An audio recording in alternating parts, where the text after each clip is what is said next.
Assalamualaikum warahmatullahi wabarakatuh. Selamat sore pemirsa. Senang sekali sore hari ini kembali kami dapat hadir di hadapan Anda untuk sebuah acara yaitu Forum Pendidikan. Sebuah acara dialog yang kami kemas santai tetapi tidak kehilangan substansi, semangat, dan nilai intelektualnya. Bersama saya Jamaluddin Ambodai, saya akan berbincang-bincang dengan narasumber kami tentunya yang sudah hadir di studio TVRI Gorontalo sore hari ini. Pemirsa, tidak dapat dipungkiri bahwa pembangunan sebuah daerah, bahkan pembangunan di skala nasional di Indonesia, tidak lepas dari hasil penelitian, hasil riset yang dikembangkan oleh rekan-rekan kita di perguruan tinggi. Begitu banyak output yang dihasilkan dari perguruan tinggi, yang kemudian kajian-kajian itu merupakan landasan arah pembangunan, baik pembangunan nasional maupun pembangunan daerah. Untuk itu sore hari ini kami akan sedikit membahas dengan alokasi waktu yang sangat terbatas ini, sebuah topik menarik terkait dengan penelitian, yaitu peranan penelitian dalam pembangunan. Tentunya bersama narasumber kami dari perguruan tinggi, dan untuk itu segera saya akan perkenalkan narasumber kami. Yang pertama dari pojok kanan luar, Bapak Zulham STP MMOD. Beliau adalah dosen di Fakultas Pertanian dan juga aktif di Lembaga Penelitian Universitas Ihsan Gorontalo. Assalamualaikum Pak Zulham. Waalaikumsalam. Terima kasih sudah bergabung dengan TVRI sore hari ini. Kemudian di posisi tengah dari narasumber kami adalah Bapak Saban Kanata STMN. Beliau adalah dosen dan juga tentunya aktif sebagai peneliti Institut Riset Terpadu. Assalamualaikum Pak Saban. Waalaikumsalam warahmatullahi. Terima kasih juga sudah hadir di TVRI Gorontalo. Sama-sama. Dan narasumber saya yang sudah tidak asing lagi, sudah beberapa kali berbincang dengan beliau, yaitu Bapak Umar STMT. Selamat. Ya, Assalamualaikum Pak Umar. Waalaikumsalam warahmatullahi Ya, wabarakatuh. tentunya beliau juga merupakan dosen dan juga peneliti. Dan seperti biasa, pemirsa, kami juga sudah hadir audiens yang akan berinteraksi juga dengan narasumber kami, yaitu mahasiswa-mahasiswi dari Universitas Ihsan Gorontalo. Assalamualaikum. Waalaikumsalam. Ya, terima kasih sudah hadir di TVRI Gorontalo sore hari ini. Dan tentunya pemirsa, kami juga mengundang Anda untuk bisa berinteraksi langsung dengan narasumber kami. Di tengah hiruk pikuk kampanye di Indonesia pada umumnya dan daerah kita tentunya, kami tetap mengundang Anda untuk bisa beratensi di jalur telepon kami di 0435 827 666 untuk sharing dengan kami atau bertanya kepada narasumber kami terkait topik kita sore hari ini, yaitu peranan penelitian dalam pembangunan. Baik skala nasional, mungkin nanti akan dikerucutkan dalam skala daerah. Saya ingin ke Pak Umar dulu sebelum ke narasumber yang lain. Pak Umar, salah satu dari Tridharma perguruan tinggi atau Tridharma yang ketiga, yaitu penelitian dan pengabdian kepada masyarakat. Mungkin Bapak bisa menyegarkan ingatan kita terkait pentingnya peranan penelitian dalam Tridharma perguruan tinggi itu. Iya, seperti kita ketahui bahwa perguruan tinggi itu memiliki 3 Tridharma perguruan tinggi, yaitu seperti tadi salah satunya yang dikatakan oleh Bun Jamal adalah penelitian dan pengabdian kepada masyarakat. Nah, memang keduanya ini tidak bisa lepas dan saling keterkaitan, karena penelitian itu adalah mencoba, mencari, menemukan, merumuskan sesuatu fenomena-fenomena yang terjadi di lapangan.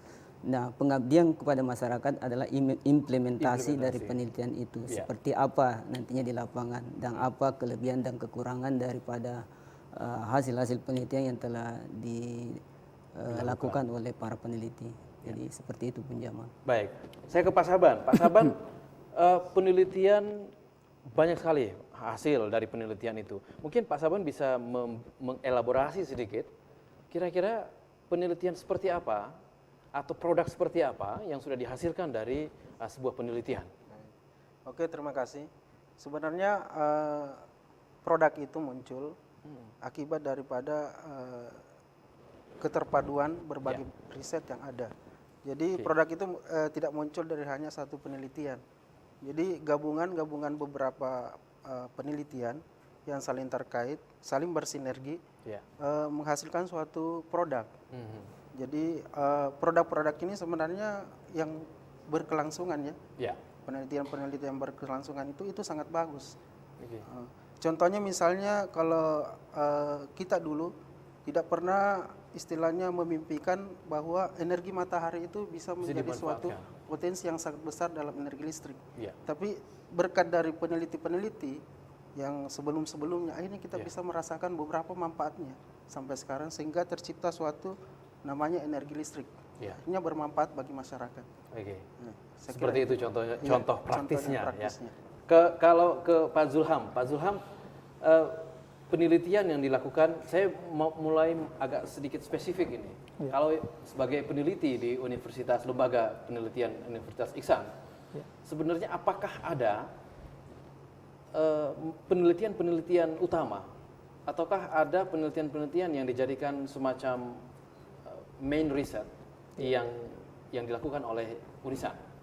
Ya, jadi sebenarnya di setiap lembaga penelitian dimanapun itu, apakah dia berbasis di universitas ataupun organisasi masyarakat ataupun pemerintah, itu pasti memiliki rencana induk penelitian. Nah, rencana induk penelitian inilah kemudian yang dicoba disinergiskan dengan pembangunan yang ada di daerah di mana lembaga penelitian itu berkedudukan. Ya, kalau misalnya kita berbicara tentang Gorontalo misalnya, di mana salah satu programnya itu misalnya adalah pembangunan kawasan agropolitan, ya maka itu merupakan salah satu pengejawantahan dari penelitian-penelitian yang ada di Unisan. Bagaimana kita mampu merangkum berbagai disiplin ilmu yang ada di universitas untuk kemudian menghasilkan satu apa yang disebut oleh Pak Saban tadi, itu adalah produk bersama yang bisa kita berikan berkontribusi bagi pembangunan daerah, ya, khususnya di Gorontalo. Oke, saya ke Pak Saban lagi. Saya tertarik dengan statement Bapak tadi mengenai hasil atau output dari sebuah penelitian itu merupakan kolaborasi dari beberapa penelitian.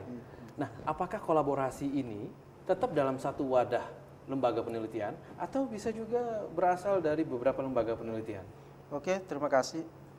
Sebenarnya penelitian-penelitian itu ada namanya publikasi. Bisa publikasi nasional, bisa publikasi internasional. Dalam publikasi itu, setiap peneliti jika ingin mempublikasikan setiap risetnya, itu bisa hasil penelitian itu bisa saling terbantahkan. Jika misalnya penelitian ini, para penelitinya misalnya menganggap benar, tapi pada saat proses peneliti berikutnya ternyata itu dianggap salah, itu bisa istilahnya di proceeding untuk diseminarkan bahwa hasil teori dari peneliti sebelumnya ini adalah salah. Jadi dengan kolaborasi yang saling terbantahkan atau saling mendukung ini, saling bersinergi sehingga suatu saat jika digabungkan maka akan menghasilkan suatu hasil yang berupa produk. Jadi kemungkinannya ada dua ya. Kemungkinannya penelitian yang dilakukan sekarang itu sejalan dengan penelitian yang pernah dilakukan atau sebaliknya ya. Makanya pentingnya itu dalam membuat suatu riset harus ada riset-riset sebelumnya sebagai pendukung. Bahwa riset yang dilakukan itu adalah sudah benar, layak dan dianggap sebagai suatu ilmiah karena sudah dipublikasikan. Baru bisa dikatakan layak setelah dipublikasikan. Karena direview oleh beberapa reviewer yang sudah memiliki kompetensi yang sangat bagus. Nah, reviewer itu apakah ada kriterianya, Pak? Seperti apa saja? Salah satu kriteria reviewer itu dia juga sudah harus terlibat di jurnal, minimal terakreditasi. Kemudian mungkin memiliki kualifikasi akademik seperti misalnya doktor atau profesor. Mungkin tidak banyak lagi, mungkin saya bisa tidak sebutkan satu persatu, tapi dia memiliki riwayat publikasi yang tidak diragukan lagi. Artinya dia memiliki kapasitas. Kapasitas. Ya. Baik, Pak Umar. Unisan apa yang sudah dihasilkan Unisan dari sisi penelitian? Ya, alhamdulillah. Jadi penelitian ini kita sudah mulai sejak tahun 2007 dan beberapa hasil penelitian kita telah raih itu adalah salah satunya adalah dari Dikti. Jadi sebenarnya dosen itu semuanya harus jadi peneliti. Dan memang diharuskan karena untuk pengembangan ilmu karena tujuan daripada penelitian itu ada 3. Yang pertama adalah mencari kebenaran, kemudian apa lagi nih, menemukan kebenaran, kemudian Menemukan hal yang baru mungkin? ya hal yang baru, kemudian mencari jawaban Atas suatu ya, masalah dan pengembangan. Oke. Jadi memang penelitian ini kalau di Iksan kita sudah, apalagi dari tahun ke sekarang ini sudah 2007 sampai 2014 ya, sudah beberapa, dan kita sudah mulai masuk ke lembaga-lembaga pendonor dari beberapa pendonor dari penelitian. Jadi kita kemarin itu kita sudah ada kurang lebih kalau tidak salah 10 untuk dikti yang sudah lolos menang untuk dosen pemula. Kemudian kemarin kita sudah juga mengirim proposal di SETI itu ada 4, kemudian yang internasional itu ada 5 ya, penelitian. Jadi di situ juga seperti dikatakan oleh teman-teman kita, itu terdiri dari beberapa disiplin ilmu. Jadi untuk teknik ya, bidang ilmunya mengkaji tentang teknologi, bidang sosial ya sosial, kemudian bidang pertanian yang memang diperuntukkan oleh lembaga tersebut, seperti apa yang mereka inginkan. Jadi memang kita di Iksan ini sudah memfokuskan, dan salah satu lembaga yang kita dirikan itu namanya Insetter juga. Itu juga ada keterkaitan dengan di Iksan. Jadi kita antara Lemlit dengan Insetter mengkolaborasikan penelitian dan memacu teman-teman di Unisan untuk meneliti. Ya, jadi seperti itu. Baik, saya mau ke Pak Sulham lagi, Pak. Lebih fokus ke kontribusi penelitian yang dilakukan oleh Unisan terhadap daerah. Tadi Pak Zulham sempat mengangkat misalnya Gorontalo, itu yang fokusnya adalah agropolitan, dan kebetulan Pak Zulham dari Fakultas Pertanian yang memang nyambung di situnya. Nah, kalau kita lihat dari fokus pembangunan daerah, dalam hal ini Gorontalo yang fokusnya adalah agropolitan, kontribusi apa yang sudah diberikan oleh Unisan dari hasil penelitian terhadap pembangunan pertanian di Gorontalo? Jadi sebenarnya kalau kita berbicara penelitian untuk tingkat universitas ya, itu pada dasarnya ada 3 macam.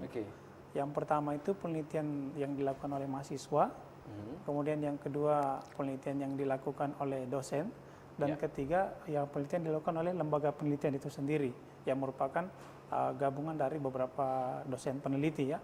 Kalau kita berbicara kontribusi, pada dasarnya kalau mahasiswa menyusun skripsi ya, di situ adalah kontribusi awal sebenarnya, karena dosen-dosen itu mesti mengarahkan mahasiswa itu untuk merumuskan masalah. Itu yang mesti terkait dengan pembangunan daerah ya. Karena harus berangkat dari masalah yang terjadi di sekitar. Dan tentunya di ujung-ujung dari penelitian itu ada solusi ya atas permasalahan yang. Iya, itu pasti, karena penelitian itu dia mesti berangkat dari pertanyaan-pertanyaan yang belum terjawab ya, agar bisa dikatakan bahwa penelitian ini berhasil atau tidak. Ya, karena percuma kita melakukan penelitian kalau ternyata tidak ada persoalan di lapangan. Oleh karena itu kalau dari teman-teman sendiri di Fakultas Pertanian, dan saya juga yakin di fakultas yang lain, itu dimulai dari arahan dari dosen-dosen pembimbing itu sendiri. Jadi bagaimana memberikan arahan kepada mahasiswa untuk mencari persoalan problem-problem yang terdapat di sekitar. Kalau untuk konteks pertanian tentunya kita arahkan ke masalah pertanian di Gorontalo. Kalau dalam catatan Pak Zulham, apakah seperti apa masalah yang kemudian diangkat jadi penelitian, ditulis sebagai skripsi katakanlah oleh teman-teman mahasiswa, dan kemudian itu merupakan sesuatu, ya kalau istilah agak gaulnya, sesuatu banget gitu, sesuatu banget sehingga berkontribusi nyata terhadap daerah. Ada banyak hal ya sebenarnya banyak sekali masalah yang menarik yang paling menonjol gitu di Gorontalo ya. Mungkin yang paling utama itu memang isu jagung ya. Kalau untuk konteks Gorontalo, karena jagung itu sudah semacam branding untuk di Gorontalo. Hanya saja banyak persoalan yang ternyata sampai saat ini belum sempat terjamah oleh beberapa lembaga penelitian, dan sampai sekarang juga masih tetap merupakan kajian dari teman-teman dosen di Universitas Iksan Gorontalo. Salah satu diantaranya itu masalah lingkungan ya, isu lingkungan. Bagaimana jagung itu bisa berdampak pada isu lingkungan, karena Gorontalo itu sendiri, kalau menurut hasil penelitian dari Dewan Nasional Perubahan Iklim, itu ada peningkatan curah hujan. Ya. Jadi kalau dulu katanya Gorontalo itu daerah panas, sekarang itu sebenarnya sudah mulai basah. Oh, saya kira panas sekali. Iya, karena curah hujannya meningkat. Ini sebenarnya mesti jadi ini warning ya, warning kepada stakeholder yang ada di Gorontalo bahwa ini harus kita cermati ya.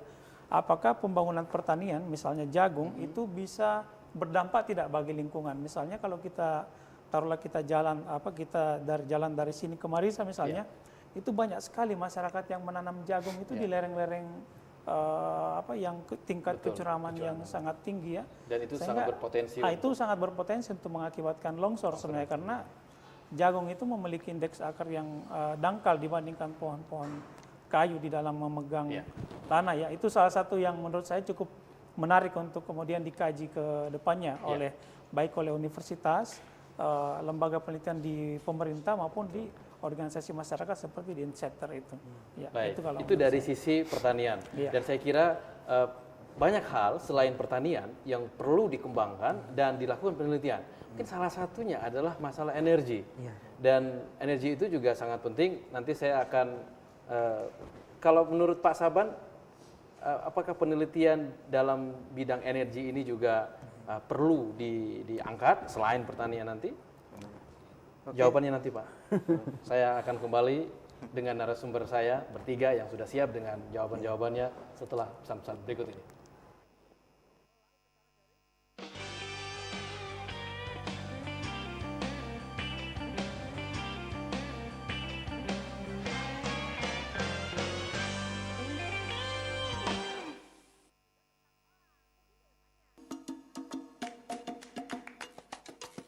Alhamdulillah, wassalatu wassalamu ala rasulillah.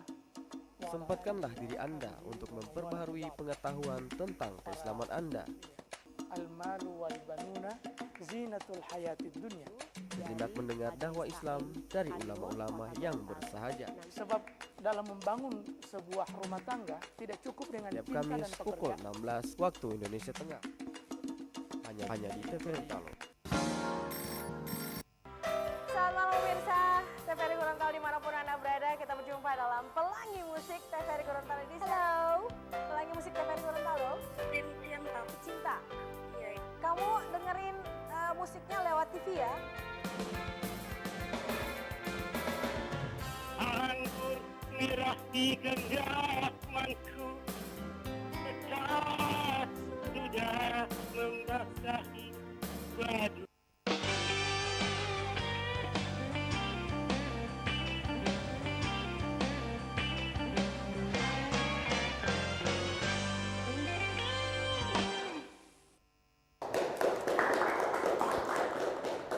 Kembali di TVRI Gorontalo dengan Forum Pendidikan, dan kita lanjutkan diskusi terkait dengan tema kita, yaitu peranan penelitian dalam pembangunan.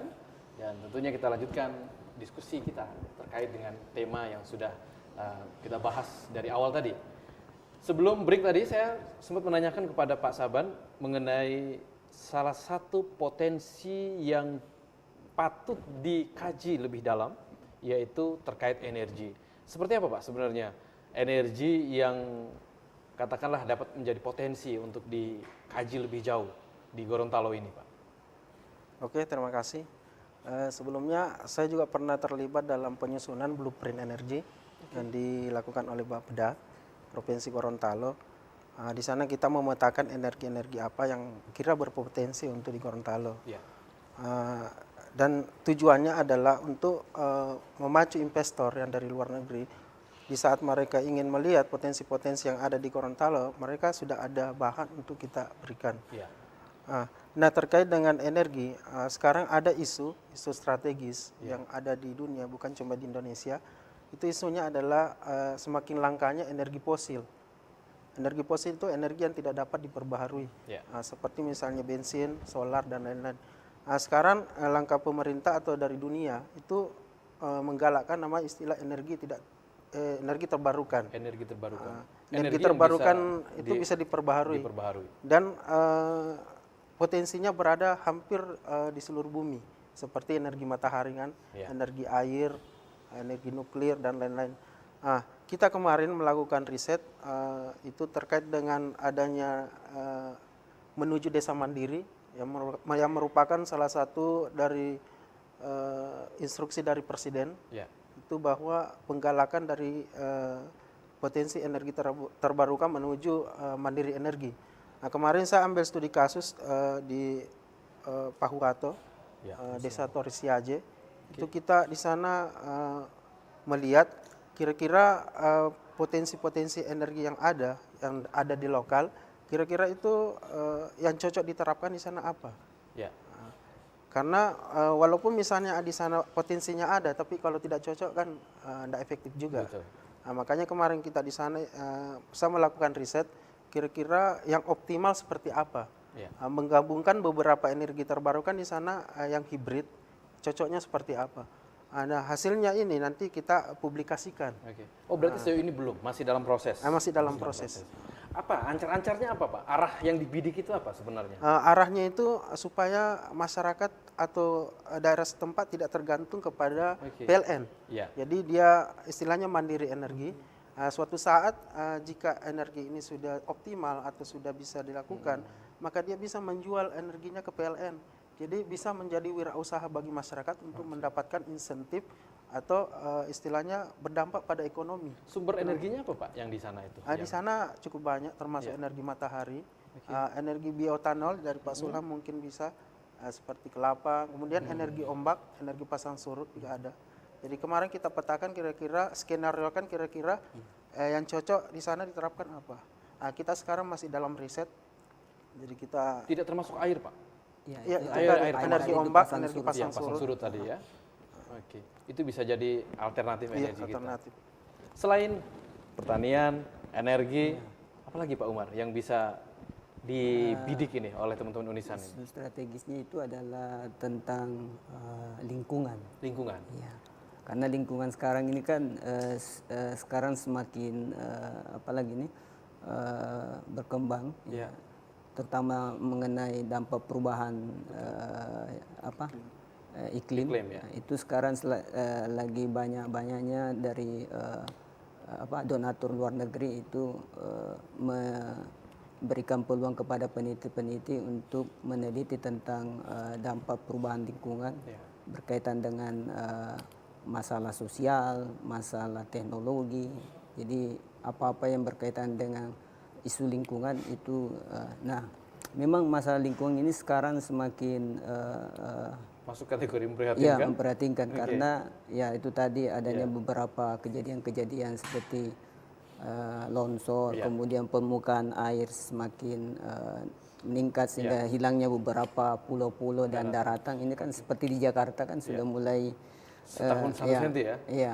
Nah, itu kan berdampak kepada masyarakat. Nah, ruang-ruang untuk kita bermukim nanti akan hilang. Nah, itu perlu diteliti kira-kira apa alternatif lain yang kita bisa kembangkan. Nah, ada saya coba kemarin itu membuat riset tentang bagaimana mengembangkan rumah terapung. Pemukiman terapung yang terutama yang ada di pinggiran pantai, terutama nelayan, karena memang sudah banyak penelitian yang melihat bahwa rumah terapung itu sudah merupakan suatu alternatif yang bisa kita kembangkan untuk pemukiman-pemukiman.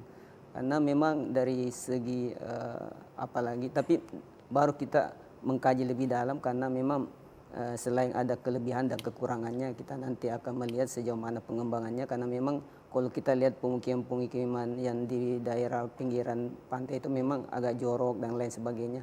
Nah, itu yang kita akan kaji lebih dalam, kira-kira bagaimana sanitasinya, bagaimana tentang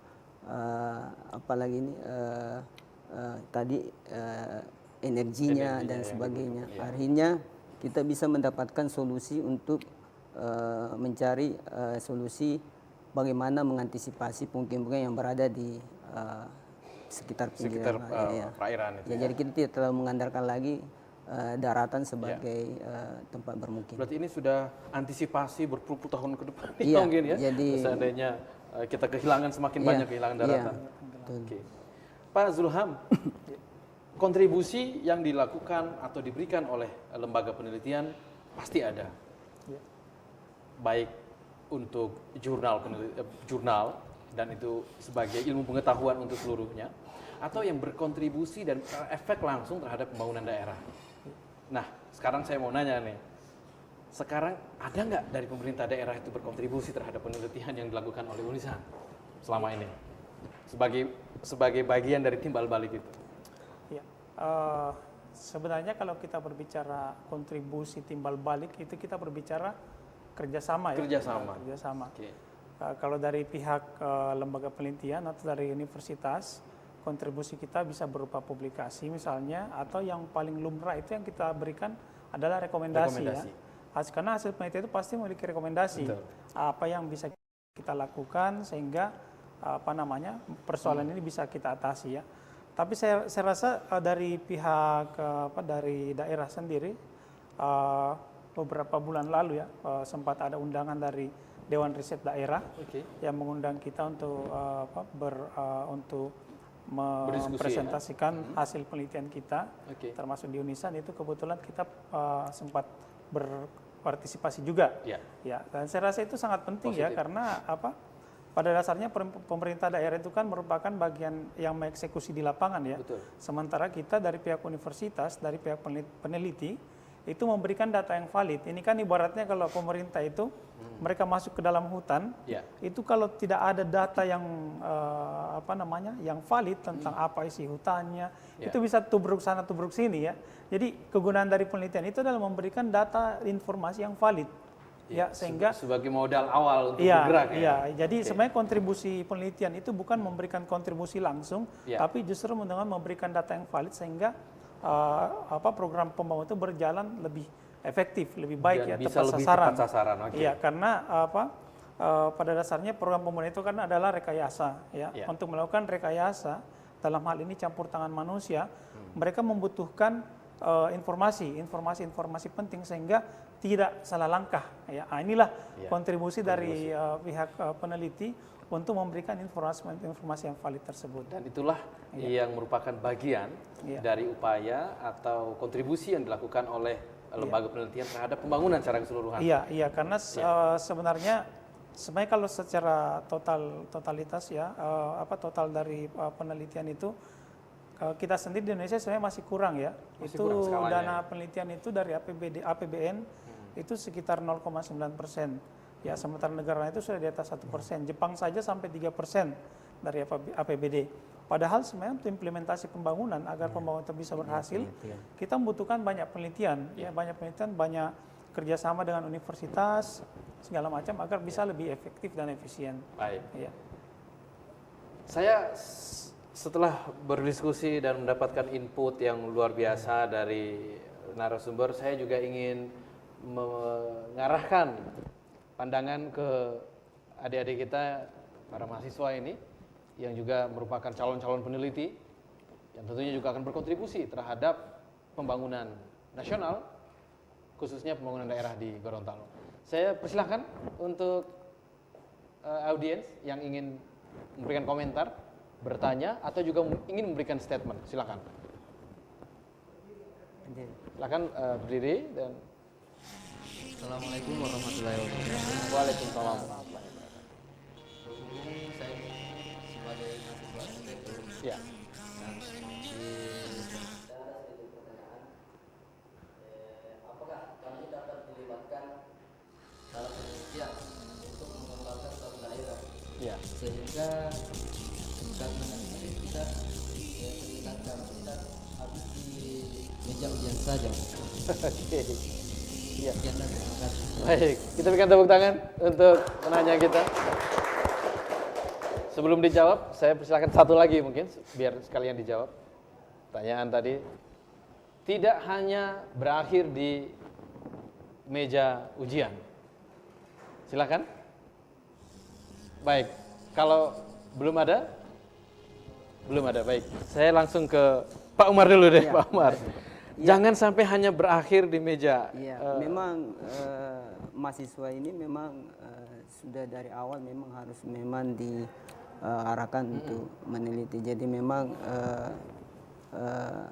kurikulum itu sekarang sudah mengarah ke sana, Pak. Apalagi sekarang itu ada aturan lagi bahwa mahasiswa itu tidak bisa selesai kalau tidak masuk jurnal penelitiannya. Jadi itu memang langkah-langkah dari Dikti untuk tidak hanya dosen yang harus meneliti, tetapi mahasiswa pun harus meneliti. Nah, terkait dengan apakah nanti penelitian ini jangan sampai hanya tinggal di perpustakaan. Nah, memang disitulah peranan daripada fakultas untuk bisa melirik atau melihat kira-kira apa yang bisa dikembangkan di Gorontalo. Jadi kira-kira kalau Gorontalo mengembangkan apa yang permasalahan yang terjadi di tingkat pemukiman, mungkin tentang perumahan kumuh. Nah, kita memang sudah mengarahkan mahasiswa untuk mengambil judul-judul yang berkaitan dengan pemukiman kumuh. Paling tidak, walaupun mungkin dia ditaruh di perpustakaan, tapi paling tidak ada solusi yang diberikan ke pemerintah. Artinya bahwa pemukiman kumuh yang ada di Gorontalo itu berdasarkan hasil penelitian mahasiswa seperti inilah. Walaupun memang, tapi tetap kita akan backup karena memang satu juga fungsi dari dosen adalah melibatkan di dalam penelitian dosen. Jadi mahasiswa itu sudah diberikan difasilitasi juga ya. Jadi memang dosen itu memang harus wajib untuk melibatkan mahasiswa dalam penelitiannya maupun penelitian mahasiswa, sehingga nantinya penelitian-penelitian mereka itu tidak hanya sebatas itu tadi seperti tadi, hanya tinggal laporan dan sebagainya, tetapi implementasinya seperti di arsitektur. Mungkin nanti kedepannya nanti untuk fakultas arsitektur nanti kita akan apalagi diskusi dengan PU dan sebagainya, kira-kira apa yang mau dikembangkan di Gorontalo ini, seperti rumah sakit yang akan mungkin boleh juga nanti kita arahkan mahasiswa itu untuk merencanakan sebuah rumah sakit, apalagi yang telah direncanakan oleh PU. Nah, itu nanti akan jadi perbandingan kira-kira seperti apa. Nah, artinya di sini bahwa kontribusi mahasiswa juga itu bisa diperhitungkan juga. Seperti itu. Berarti tidak ada yang sia-sia. Saya ingin menggarisbawahi bahwa sesungguhnya tidak ada yang sia-sia. Ya, tidak ada yang walaupun mungkin secara langsung belum dipakai oleh pemerintah daerah, tapi paling tidak seperti yang disampaikan di awal tadi bisa jadi rujukan bagi penelitian-penelitian selanjutnya dan mungkin bisa lebih mengarah kepada kontribusi. Pak Saban, tambahannya mungkin apa ini terkait dengan pertanyaan rekan kita tadi? Oke, terima kasih. Sebenarnya kalau berbicara masalah hibah atau dana itu banyak sekali di luar. Seperti sekarang ada PKM penelitian khusus mahasiswa yang didanai oleh Dikti. Jadi mahasiswa itu tinggal memasukkan proposal, baru diunggah ke web Dikti. Kemudian nanti ada review. Hasil review itu mungkin apakah proposalnya diterima atau tidak. Yang kedua, ada namanya beasiswa penelitian dari Dispora. Dispora itu menyediakan anggaran, caranya itu tinggal masukkan proposal ke sana. Intinya sebenarnya tinggal kreativitas mahasiswa tersebut, kira-kira mau istilahnya mencari atau tidak. Terus yang ketiga tadi ini dosen-dosen itu bisa melibatkan seperti kata Pak Umar tadi, bisa melibatkan mahasiswa. Dan itu keuntungannya juga selain bagi dosen terbantu, mahasiswanya pun dibantu. Saya tahun 97 itu juga termasuk yang melalui proses ini. Jadi ada penelitian dosen yang kemudian saya juga terlibat dalamnya. Selain skripsi selesai, dapat uang juga, Pak. Itu yang penting. Mungkin Pak Zulham ada tambahan terkait dengan jangan sampai hanya sebatas skripsi, apalagi kata-kata di depan skripsi itu sebagai salah satu syarat, hanya seolah-olah ini hanya untuk memenuhi persyaratan, hanya seolah-olah biar mendapatkan gelar ST misalnya, seperti apa itu, Pak? Iya, saya sedikit menambahkan dari Pak Umar dan Pak Saban tadi ya. Jadi sebenarnya pada dasarnya mahasiswa itu mesti ngerti filosofi penelitian itu sendiri ya.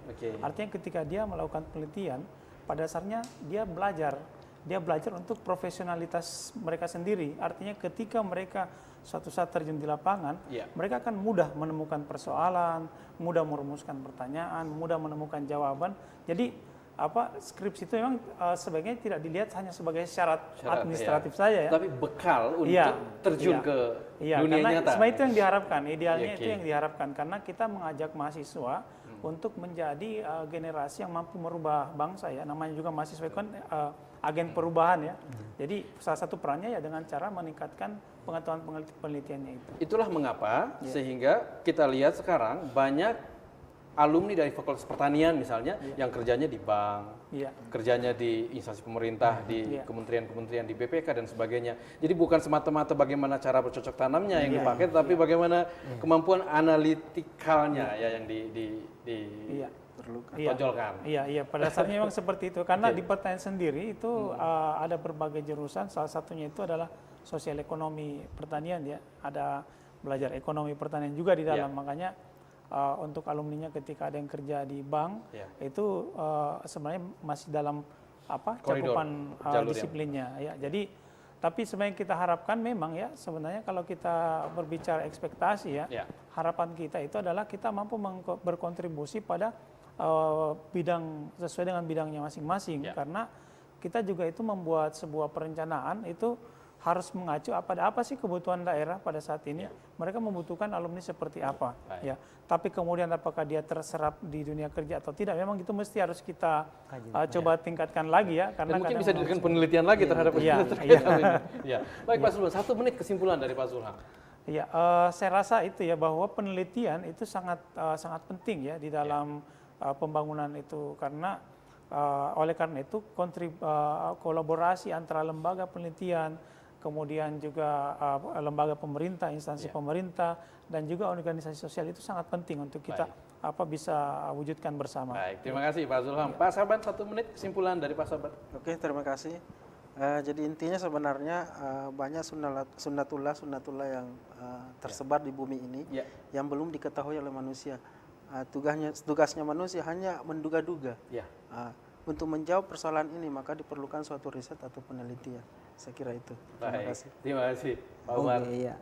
Memang penelitian ini sangat penting sekali karena untuk pengembangan ilmu, menemukan teori-teori baru dan mengembangkan, karena memang penelitian itu sebenarnya adalah bagaimana kita mencari masalah-masalah, fenomena-fenomena yang ada di lapangan, kemudian bagaimana kita menyelesaikan dengan penelitian, dan akhirnya penelitian itu menjadi suatu rujukan apa yang harus kita lakukan. Karena seperti tadi katakan oleh Pak Sabang bahwa di alam ini memang banyak fenomena-fenomena dan itu harus manusia itu punya kecenderungan ingin mengetahuinya.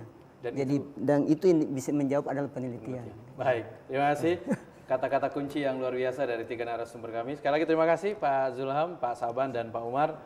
Dan pemirsa, walaupun Anda tidak merupakan bagian dari orang-orang yang terlibat dalam penelitian, tetapi pasti punya kesempatan untuk berkontribusi di dalam upaya untuk menghasilkan sesuatu dari penelitian itu.